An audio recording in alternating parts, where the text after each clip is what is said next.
We are now officially in the summer break of the 2025 MotoGP season. As MotoGP fans, we're pretty lucky. We only really have 3 months of the year where there's no racing, and even then there's testing or signing season rumors during the summer. You know, we always have something going on. And over the first half of the season, we've had some incredible surprises. Some riders have overperformed and some riders have really underperformed. Today, I wanted to give my thoughts and give my mid-season rider grades for every rider in the 2025 MotoGP grid. Now, these aren't going to be grades based on performance. If you want those, go look at the season standings. And they're not even really going to be grades based on performance relative to the bike. What I'm looking at is performance relative to expectations coming into the season. So what did people expect you to do, and how are you delivering on that? Because personally, I think that's much more interesting. If you enjoy the video, please drop a like, subscribe, and leave a comment to help push this video out into the YouTube algorithm. YouTube is really prioritizing engagement right now, so everything that you do really helps. Thank you. Without further ado, my name is B, this is the Beehive Paddock, and these are my 2025 mid-season rider grades. What can I really say about Marc Marquez? I did expect him to be a world champion this year. I didn't think it would be this obvious this early. Knock on wood, I don't want to jinx him. He has proven that he's back and he's not at half strength. No one can even come close to competing with him, and there is an argument that some other riders have been underperforming and maybe the GP25 isn't as good as the GP24, but regardless, Marc has exceeded my expectations, which were already incredibly high. I can't help but give him an A. The only reason it's not an A+ is because he has had some silly mistakes. Jerez and Coda, those crashes didn't need to happen. Marc's teammate Pecco Bagnaia, on the other hand, has been much more disappointing. I think most fans, myself included, expected Bagnaia to be a title contender. A lot of people even held him as a favorite. I remember doing a poll at the start of the season where he got a considerable amount of votes to win the championship this year. He has failed to deliver on that in a pretty big way. Don't get me wrong, he hasn't had a bad season from an objective standpoint. Some riders would do anything to have 7 podiums by now, but Pecco isn't most riders. He's a 3-time world champion who's been a constant title threat. This is the first season since 2021 where he's not actively fighting for a title right now. He has consistently been unable to match the pace of the Marquez brothers, and on some weekends, even some non-Ducati riders.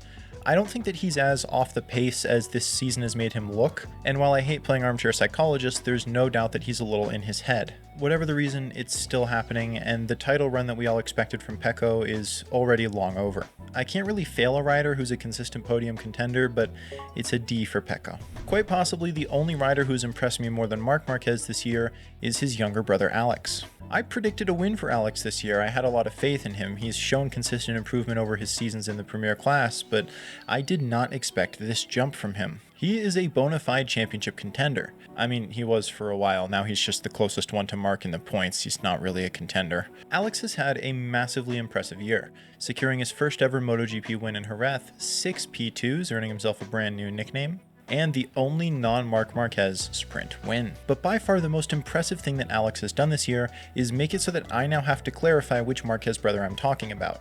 I can't just say Marquez and have everyone know who I mean anymore. And honestly, that is an astounding achievement. Alex gets an A+. Alex's teammate Fermin has also been a very pleasant surprise for me this season. As some of you well know, I thought that Ducati signed him much too early after his spectacular 2023 Moto2 run to end the season, and after an inconsistent 2024 in the intermediate class, I had serious doubts that he would be able to perform in MotoGP. He has put all of those doubts to rest. After a slow start, he is running away with the Rookie of the Year award. And he has found competitive pace at several rounds, including a double podium in France, with a very good run through the rain at the very end of that Grand Prix, as well as a sprint podium in Aragon. He has still shown a lot of the same inconsistency that I was worried about in 2024, but a lot of rookies do that anyway. The start of the year was tough, and over the last few rounds before the summer break, he has been a bit quieter, but overall, he has impressed me a lot. Yes, the Ducati tax does apply a little bit here, but there's also riders who are on Ducatis who are much more experienced than him who he's been beating at certain rounds. I'd say he's earned himself a solid B+. Another Ducati rider who surprised me a lot was Franco Morbidelli. For someone who could not make the GP24 work for him last year, he sure does seem to have it under control now. I really expected him to be even further down the standings than last year, maybe fighting with Fermin Aldeguer to see who wouldn't be the worst Ducati this year. He's secured his first podium since 2021 and has even fought with Marc Marquez. As a Morbidelli doubter, I've got to eat my words and give him an A-. He's had an incredible resurgence this year. However, he does also get a pink slip for complaining about the Aleix Espargaro incident that Espargaro had no control over, and then proceeding to punt Maverick Vinales off the road 2 rounds later. That didn't really sit very well with me. Is the GP25 worse than the GP24? That is a question that I have found myself asking. Although to be fair, I didn't really understand why Digia got a factory bike to begin with. He's been good with it, but he has a factory supported Ducati. He should be good with it. With that being said, he has had some very good moments, particularly his late charge on Pecco to steal a podium from him at one of his strongest tracks in Mugello. I thought that was very strong from him. Overall, I'd give Gianantonio a B. Let's move on to the Aprilia camp. And instead of starting with the factory team, let's start with Trackhouse. In particular, Ogura. Ogura was such a wonderful surprise at the start of this season.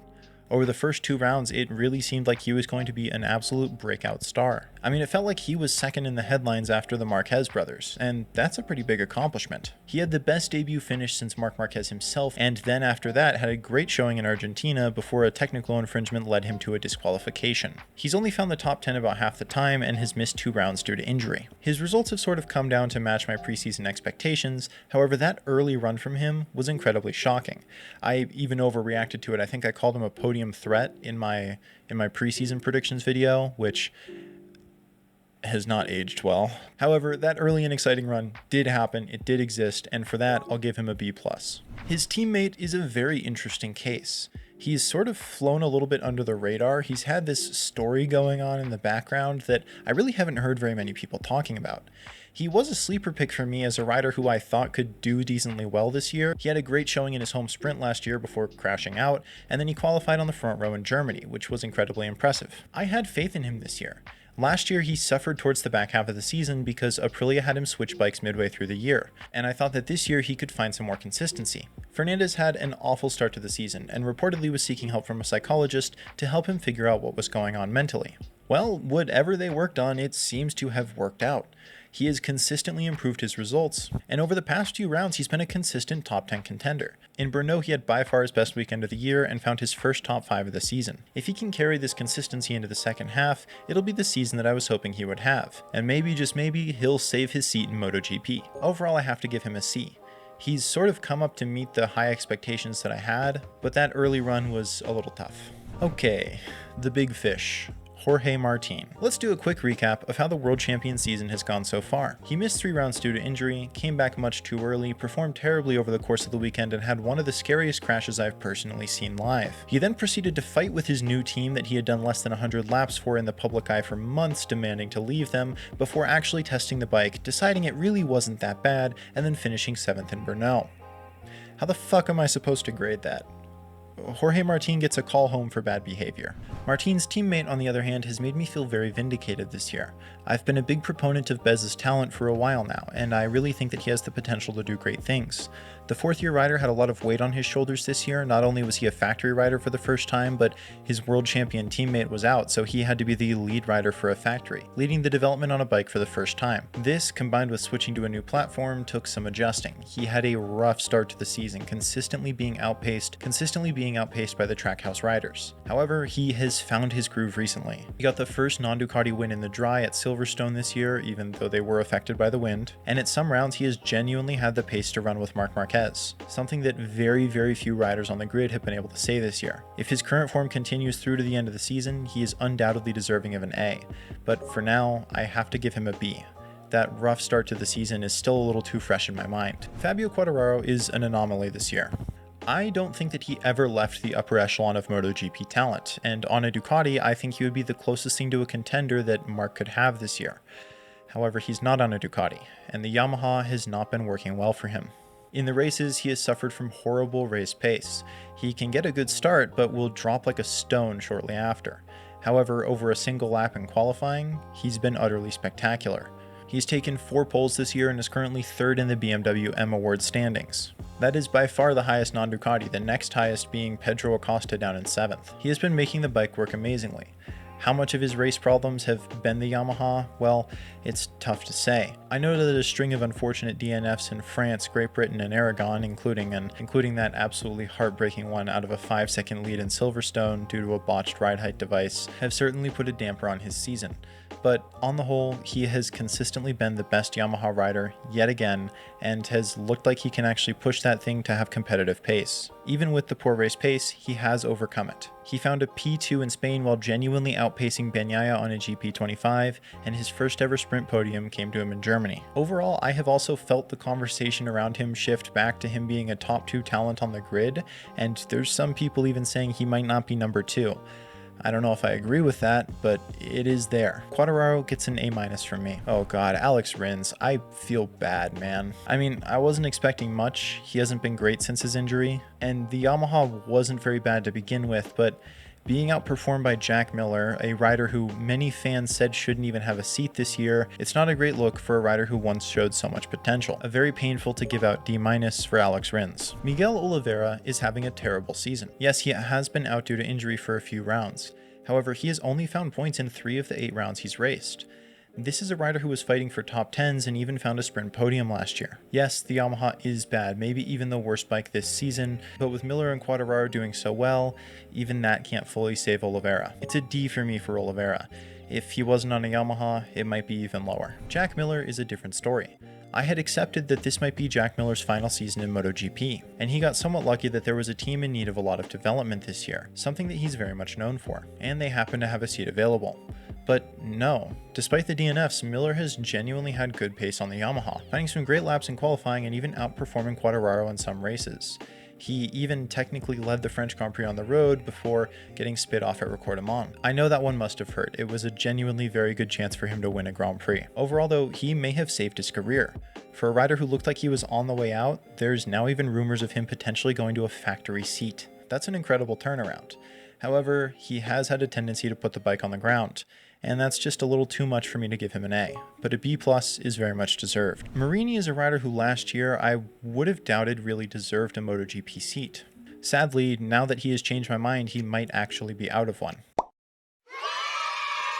Marini was the lowest scoring full-time rider last season, and this season he's ahead of a full-time Aprilia, KTM, and Yamaha rider, as well as his former world champion teammate. Oh, and he's missed 3 rounds. He is one of only 5 full-time riders to score points in every weekend he's contested this year, and has managed a top 6 in Germany. A great effort. I will give Marini a B+. He is still not doing great, but he has far exceeded my expectations. I legitimately don't know how to grade Joan Mir. Mir is having one of the unluckiest seasons I've ever seen. He's been taken out in the last 3 races he's contested and has retired from 2/3 of them this year. He already has 8 retirements in Grands Prix this season. That's 2 less than he had in all of last year put together, and his crash indicator was already a meme back then.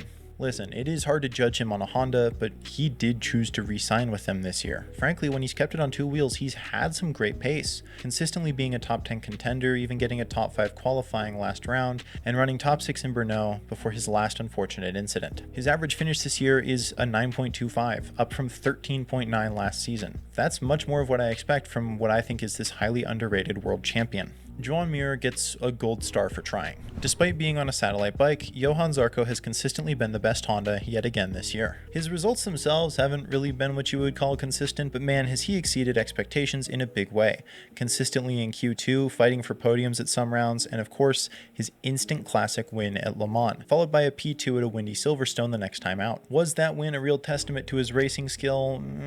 Some people might debate you on that. Was it Honda's first win in 2 years and the first home win by a Frenchman in over 70 years? Absolutely. Honda was the bike that nobody wanted to ride this year, and Zarco has proven that at least one man can make it work. And for that, I have to give him an A. Somkiat Chantra is doing exactly what I expected him to do this year, being the worst rider on the grid by a fairly wide margin. What I didn't expect was for him to do worse than test riders on most weekends, and even be outperformed by Moto2 riders on a MotoGP bike at a private test. Although in fairness, I also didn't expect him to score a point this year, and that was a really good moment to see. I enjoyed that a lot. Chantra's situation really isn't his fault. He was offered a MotoGP ride, and who among us wouldn't take one if we were offered it? I can't blame him for where he is. He's doing exactly how I thought he would do. He gets a C from me. Brad Binder is having a pretty tough time this year. The KTM flagship rider was the highest scoring non-Ducati last year, and he's running 12th. For a rider who scored 6th or better in every season of the MotoGP World Championship besides his rookie year, that's not great. A highest finish of P6 isn't great for a rider who's found multiple podiums every year either. I wasn't expecting Binder to be a contender or anything. Hell, I didn't even see him being top non-Ducati anymore. However, I did expect better than a P6 as his best finish so far. It's been a rough first half for Binder. A D+ seems appropriate. Pedro Acosta is perhaps the most focused on underperformer besides Bagnaia in this year's championship. He's been projected to be a future star and maybe even the face of the sport in a few years. And for having such a great rookie season, he really hasn't delivered since getting on a factory bike. Many fans, myself included, had the Spaniard as a consistent podium threat and probably a Grand Prix winner heading into this season, and he has just not been that at all. He has only found a single Grand Prix and sprint podium each, although they did come at the very last round before the summer break. Hopefully he can continue that form into the second half of the season, but for now, he really hasn't been impressing very much at all. Plus, there's some high tension between him and the factory over these results. That usually doesn't end well. Acosta gets a C-, so Bastianini has been the biggest disappointment for me this season. I firmly believed the Beast to be a great talent, perhaps one of the best on the grid. He has simply failed to deliver on every front with his move to KTM. Well, I will give him credit for his race pace. He has consistently fought his way forward in races, but not enough for it to matter. He has an average finish of 11.5 from an average qualifying grid position of 16th. With that being said, this is a rider who won races last year and was constantly competing for podiums. He was fighting for 3rd in the World Championship, and now he's fighting to score points. Yes, he was on the best bike last year, but I was expecting better than an outside the top 10 average finish and being the worst KTM rider this year. Maybe my expectations were too high. Either way, Bastianini gets a D- from me. I'm not really a big Vinales fan. With that being said, he has really impressed me this year. Obviously, Qatar was a highlight even though he was robbed of 2nd place, but man, he has had some races where he has looked fast. Not race-winning pace necessarily, but quick enough to be a serious threat. You look at other riders who moved to KTM in their MotoGP career, you get Pol Espargaro, Jack Miller, Enea Bastianini, they all get worse pretty consistently, or at least need a period to adjust first. It's a bike that takes some adjusting to get used to, and Vinales seems to have taken to it very quickly. Combined with his record of winning with 3 manufacturers in the Premier class, it really just cements him as one of the most adaptable riders of the modern era, maybe even of all time for me. And for that, Vinales gets a B. Alright, bonus round. Because Jorge Martin had so many unexpected vacations this year, Lorenzo Savadori had to replace him at 9 rounds for the first half of the season. And I need to put some respect on his name, because frankly, I had incredibly low expectations and thought that Aprilia should have got someone else to do the job. He was tasked with replacing Miguel Oliveira during 4 rounds last year, and did about as badly as you could really expect. He could not keep the bike on 2 wheels at all last year. And this year, not only has he managed to do that, he's even scored points in 2 rounds.